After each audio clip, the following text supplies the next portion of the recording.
Labas rytas, bičiuliai.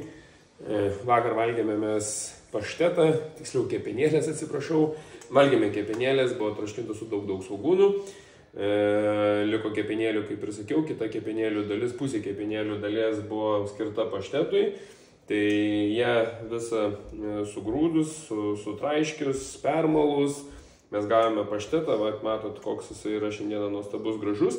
Paštetą valgysime su užkepta donyte. Tai ko gero kiekvienam labai mėgstinti ir patinkantis dalykas. Naudosime donelę, naudosime raugintus agurkus. Rauginti agurkai irgi vėlgi yra mūsų pačių daryti. Ir aišku, po to šiek tiek, jeigu rasime džemą. Džemas irgi labai yra gerai yra labai granatų džemas. Iš tikrųjų rekomenduočiau, jeigu turite galimybę nusipirkti. Tai mūsų draugai, kada būna išvykę į Turkiją, tai dažniausiai to džemo parneša, buteliukas, pusė litro buteliukas kainuoja vos 1,5–2 eurai. Tai yra žiauriai iš tikrųjų labai skanus dalykas. Jeigu neturite, tai labai lengva pasidaryti. Aš netgi šiek tiek rekomenduočiau jums svarainį džemą naudoti. Svarainį džemą kiekvienas galim pasidaryti, tai atėjus žiemai, kai ateina žiema, ateina ruduo, daug prisiskiname svarainių, susipjausime, aišku, rankos, patikėkit manim, kai tu reikia tau 2–3 kibirus susipjausyti svarainių, tai jos būna visos atbukusios, atširkšnysios ir supjaustytos, kaip matot.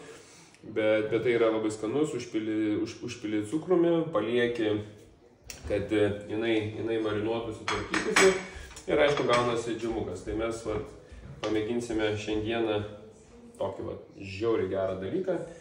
Dalykę baigia jau realiai kaip ir mums paskrusti, baigia kaip ir iškepti. Na ir aišku, kiekvienam ko gero smagu turėti naminį patiekalą, naminį maistą.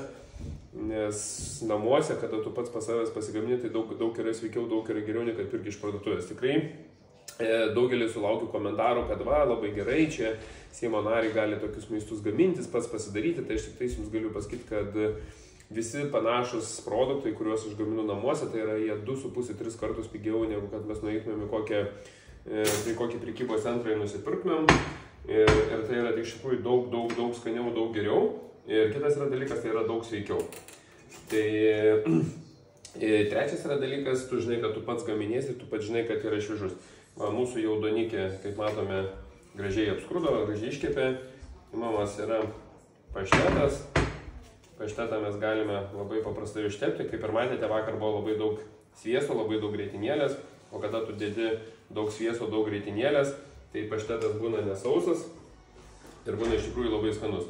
Na ką, mėlyjei mano, su sekmadieniu. Dieviškai skanu. Tikrai kviečiu visus pasigaminti. Nebūkite tinginiai. Imkite puodus, imkite įrankius ir davai gaminame. Gerų sekmadienio.